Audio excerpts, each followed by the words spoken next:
Hello, my name is Catherine Donahue. I'm a registered nurse for 40 years. I'm also a single-payer healthcare activist, and I had a meeting with the County Board of Supervisors at their meeting of February the 13th regarding the single-payer bill we have in California, SB562. This issue was on their agenda for discussion. I wouldn't be in favor of just giving a wholehearted support of something that I don't know what it is yet. I'd love to have single payer. I think it's, I'd love world peace and all my grandkids to have a pony. I'm not going to call out and say this is the answer.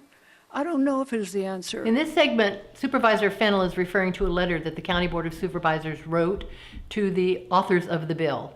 The letter is a weak letter. It states that the supervisors are in support of the concept of a single payer. It does not address anything about this particular bill, SB562. SB562 has worked its way through the state Senate where it originated, and the Senate voted to approve the bill, and it was passed on to the Assembly. And also, gosh, where was it? It's just been a challenge, but I think it's worth the conversation. And those board of supervisors are your representatives.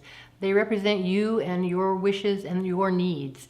They were provided with much material and packets of information last November, and I expected them to be able to have a conversation about this bill and what it represents, and that did not happen because they did not have the knowledge to do that. And I do know that there are systems throughout the world, in Ireland, England, Norway, Sweden, and they've found a way, and even they have their issues. Just to add what Supervisor Fennell mentioned with regards to healthcare systems for the rest of the industrialized world, none of them would move towards what we have. None of them. No one in any of those countries would say they want what we've got. And each district is very different, and I might know it's important in my district, but I can't necessarily push it on someone else, so we have to have these conversations. Board of Supervisor members are supposed to be voting for what their constituents want, and it's not different in every district in this county. Every district in this county is interested in having a single-payer health care program in California that will provide them with access to health care. I looked at the resolution, and you know what? I look for something that will actually get support by the majority of the board so it can move forward. Supervisor Bass in her statement here is saying that she has looked at SB 562, the single-payer bill. This issue is not about that right now, this statement. The statement is about the letter that the Board of Supervisors composed, a weak letter stating they support the concept. It does nothing to move the bill forward so that we, as the population, can have access to health care. And I know that there's a study, but this, studies, when they're paid for, sometimes, it's hard to say, are those suppositions correct? In this case, it would be more appropriate to ask who gains from our current system, and that is the health insurance industry, the healthcare insurance industry, who profits from our premiums, copays, and deductibles, and make those profits by denying care to those of us that need it.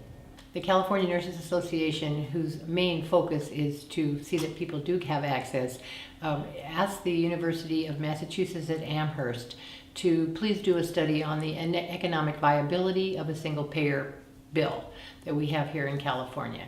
They did that study and they came to the conclusion that there are a variety of fiscally responsible ways to fund such a program. This universal health care is basically removing private insurance companies from the equation. That they serve no function in healthcare. There's just no function. That's why they've removed them from all these other countries, in essence, for the majority of how they service healthcare, because it's just a cost that gets you nothing in terms of service. And I'm scared to death of having the institution that runs the DMV take care of my health care. I really am. And that just scares the hell out of me. That statement is made to marginalize the concept of the single-payer healthcare bill. The DMV is not going to be running this program. One of the concerns is that will the funding take away from other programs? Will the funding impact other issues? They will not draw from other programs whatsoever. The Board of Supervisors was provided with the information and where to go to look up this whole study. U of Mass, Robert Paulin, anyone can do it. So that's something that we really have to make sure that our legislators know. That we don't want this to touch other funds that are important to the county and to the citizens. Funding mechanism, again, has been brought up as a way to stall this bill. The bill is being stalled without any work being done, so there is no funding mechanism in it. Our assembly needs to do that. The County Board of Supervisors does not need to figure out the funding mechanism. But with that, nobody's telling me how we're going to fund this. I mean, I heard a 2.3% tax. I mean, that, which sounds great, but that 0.5% sales tax we hope to keep for Measure Z and keep sheriffs on the street is going to be, a lot of people are tired of taxes. We need to rethink that word tax. What we pay for now in the cost of premiums and then our co-pays and deductibles on top of that is like a tax. We need to consider this a California premium for health care, not call it a tax. And the cost savings would be huge. The difference between what we pay now and what that small healthcare California premium would be is significantly different. It would be a cost savings for everyone, and it would also provide healthcare access for all of us, a common good issue that is something that we are ignoring. For me, it's hard to tell another governmental agency what they should do necessarily, specifically, unless I feel really strongly I feel strongly of the message, but I'm still having, and I've met with Catherine before. I would meet with Winchell.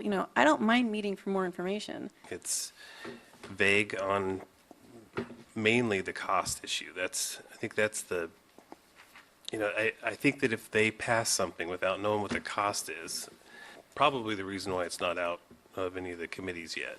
I have heard the statement that this bill is not out of the committees yet. This bill has never been in any committee in the Assembly yet. It is sitting on the shelf to die, and it needs to be put in the committees so that it can be amended and it can be discussed, which is not happening. I'll find out. I have less concerns about 562. I think we're all sometimes when we go through this process on our own, we work in our own kind of bubbles. We get our information from the people that call us or the people we talk to, and it's not until we actually get here that we get to kind of hash out, well, what are you really thinking about this? When I listen to all these statements, I find myself thinking that the Board of Supervisors does not understand or know what it is that we are asking. We are not asking them to legislate this bill. The SB562, a single-payer universal health care bill, the job of that is for the state assembly. I would just like to try to bring something back that this board can say very, confidently that we support X, and then if you want the stronger resolution language, that would make sense. And I'd also, it'd be nice to hear what the CSAC, RCRC, our local medical society, they, those are important voices in here that I haven't heard yet. These groups that Ryan Sundberg is referring to are the actual corporations that are blocking this bill. They are against SB 562 and single payer. They would like to keep the status quo in place. I think that Supervisor Sundberg should be more concerned about his constituents that don't have access to health care and less concerned about the corporations that are trying to block access to health care. All we want to know is that we have a voice. And I think that's more important than telling people what they need to do right now. What we're asking from the Humboldt County Board of Supervisors is that they strongly encourage the assembly members to move this bill off of the dead kill it shelf and legislate it. Are we really saying that we as a board support universal single-payer health care for the state of California? Can we say it really clearly that that's what because what we're kind of saying, we're just saying, well, we, in concept, Senate Bill 562, but I would like this letter to really clearly state that this is the direction fundamentally that we're making that as something we want to have happen. And for me, this doesn't clearly say that. The other thing this letter doesn't clearly say is why.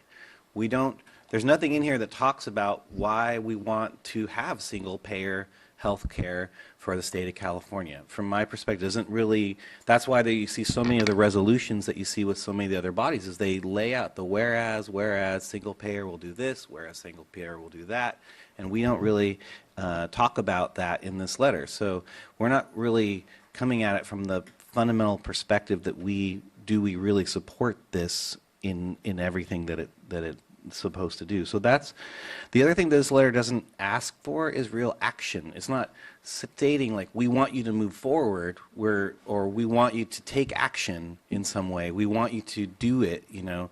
It just says we're supportive of the concept and can you include us in the conversation. And I'd like something a little more forceful that says, can you please move this forward? Can you, you know, we want this to really happen. In this country, we can have all the health care access we can afford. That's an issue. Our system is broken, fragmented, puts people in bankruptcy, and is not viable. People do not have access to the care they need. What I'd like to know is, are the county supervisors that we have here running our county, do they support the corporate entities that do not want to see this happen? Or do they support their constituents who need to see this happen, who need access to health care without going broke? We're the 5th largest economy in the world. If we get this right, the rest of the nation will just follow right along.